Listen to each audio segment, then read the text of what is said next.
Welcome to All Things Retreat Podcast. I'm Holly Porter, your host and CEO of Retreat R&R. With over 25 years of experience in designing transformative retreats, I'm here to share insights and inspiration to help you create extraordinary experiences.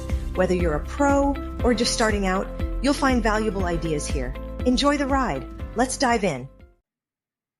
Hello, everyone. Welcome back to the show, or welcome if this is your first time joining us. Today, we're going to be talking about setting New Year goals that stick, guiding you to success. The New Year symbolizes fresh beginnings, a blank slate to redefine our lives and set meaningful intentions. However, for many, New Year's resolutions often lose momentum by February. Just go look at all the gyms in February. It leaves us feeling discouraged. The key to creating goals is that stick lies in setting them intentionally and aligning them with your values and your visions. And I love looking at it this way. A little story about Sophia. She went from overwhelmed to accomplished here. She's a marketing professional and a mother of two who felt stuck in the cycle of setting ambitious resolutions only to abandon them weeks later. Every year she'd create this long list of goals because it felt like she had to fix everything in life all at once. Last year, she decided to try something different. Instead of aiming for perfection, she chose 3 goals aligned with her core values: improving her health, building a stronger family connections, and advancing her career. She broke these goals into manageable steps and created a system for tracking her progress. By the end of the year, Sophia not only achieved her goals, but she felt more fulfilled and less overwhelmed. Why New Year's goals often fail: lack of preciseness. Vague goals like get healthier or be more productive lack actionable steps. Unrealistic expectations.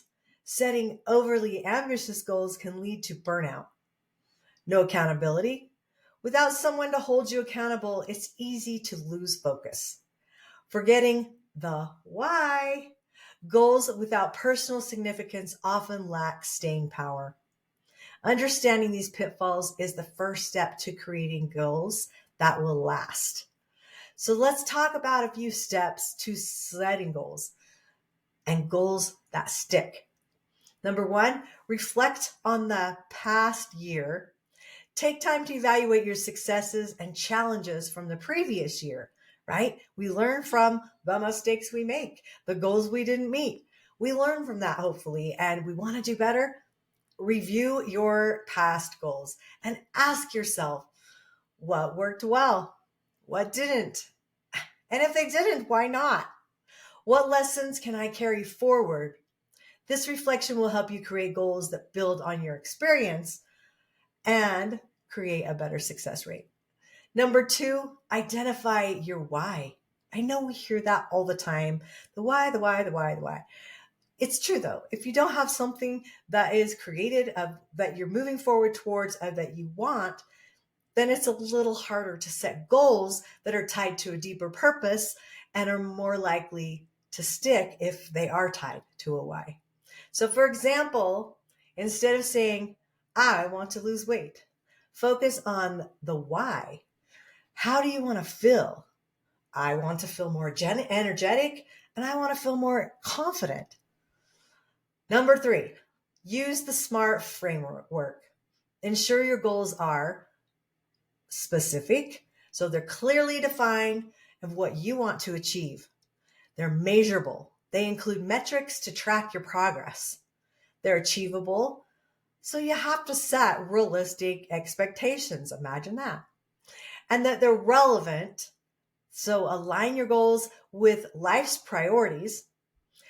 Time-bound, set a deadline, and that'll help you stay focused. Number 4, break the goals into actionable steps. Large goals are super overwhelming. And if you break them down into smaller, manageable tasks, for example, your goal is to write a book. Your steps are I'm going to write 500 words per day, outline chapters, and research publishing options. More manageable, right? So breaking those down to what that looks for you and what is measurable but obtainable. Don't make those things too big. Bring them in. Number 5, track your progress. Use tools like journals and apps or habit trackers to monitor your journey. Those make things so much easier. And for me, it's always been a challenge to write things down, or I write them down and I put them somewhere, or I'll go look at them later and then I forget where I put them, or I never look at them again. And that's not helpful either. I found in my phone notes is the best place for me to keep my stuff. As long as I title it where it is searchable and I can find that note later, that helps me. I don't know if that'll help you, but those kind of trackers are good for me. So those will monitor and manage your journey. But you have to remember to celebrate your small wins to stay motivated. Think of things, make a list of all the things that motivate you and what kind of rewards. They don't have to be big, it can be anything. Whatever will motivate you to accomplish something on your list of to dos or goals, then you get a reward if you hit that milestone. Number 6, build a support system. This is probably the most important thing I can share with you. If you share your goals with a trusted friend, or you join a group of goal setters or a mastermind, or work with a coach to stay accountable, that'll also encourage you because you have someone following up with you. Find out if it's a friend and you want to work with them. Find out what is going to motivate them and what will motivate you. How can they hold you accountable? What's the best way? And what can they do if you're falling behind? What will work for you? What won't work for you? It's like my children. I have 8 adult kids now, but when they were little, some of them didn't care if they lost their phone, for instance, because they didn't really use it. Others, it was their whole lifeline. And some were video games. And it's like the punishment's got to fit the crime.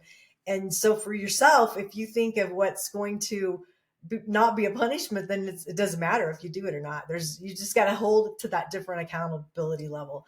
I hope that made sense.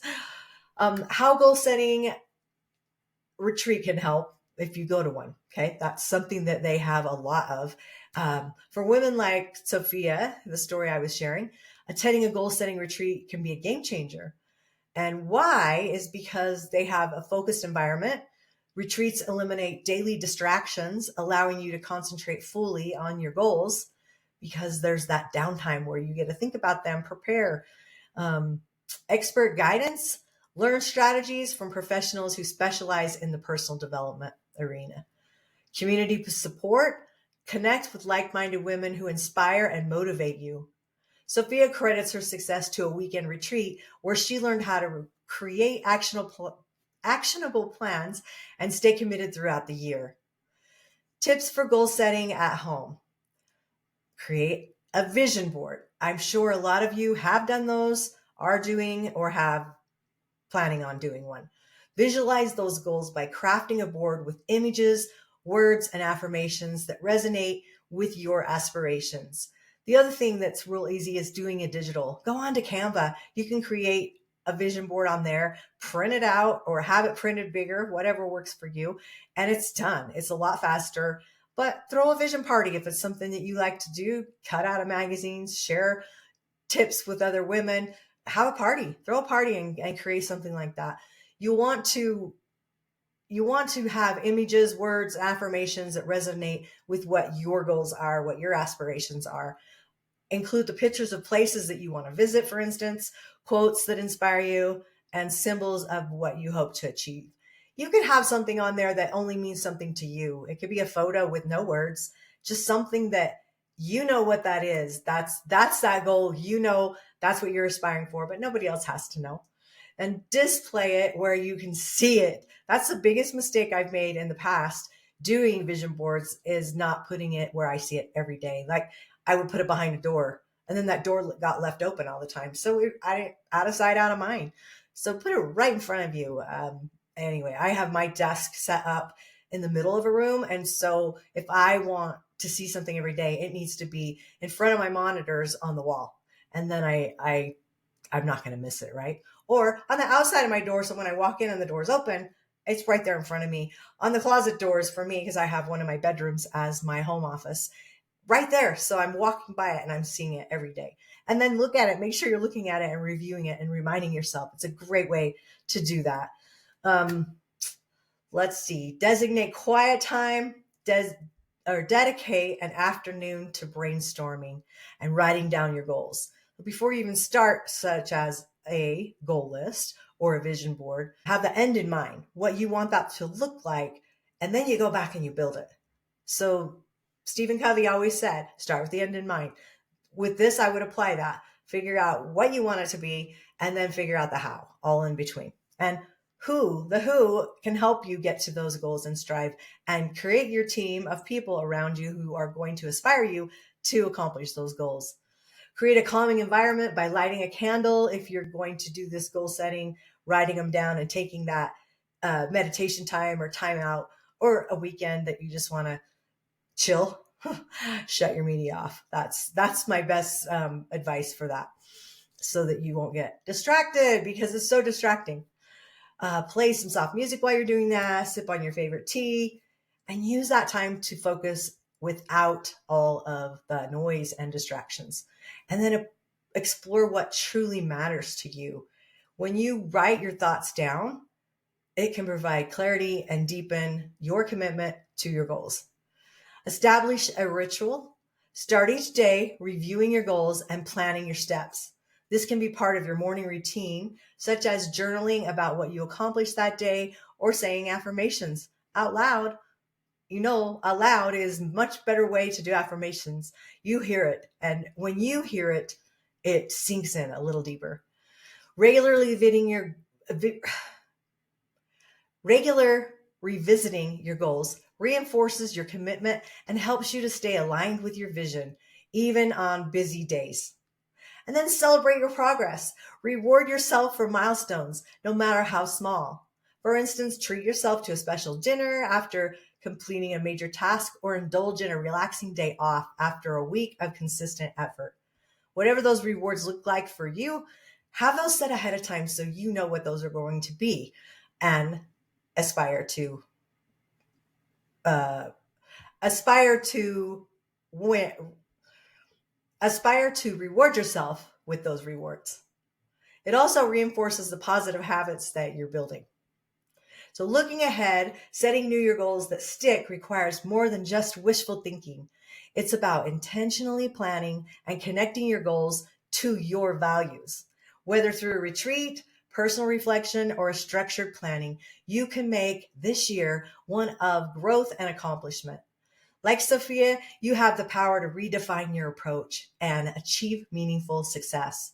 With clear goals and a supportive plan, 2025 can be your most transformative year yet. I'd sure appreciate it if you would like, subscribe, and follow for more tips on your business and goal setting. But until then, bye for now. Thanks for joining us on this episode of All Things Retreat. We hope you're leaving with new ideas, fresh inspiration, and the motivation to take your retreats to the next level. Don't forget to subscribe and leave us a review. It helps us grow and reach more retreat leaders like you. And if you have any questions, topics you'd like us to cover, or just want to say hello, send us an email at info@weretreatrnr.com. Follow us on social media to stay connected and catch all the latest updates. Until next time, remember, great retreats start with great intentions. Let's make them extraordinary, one step at a time.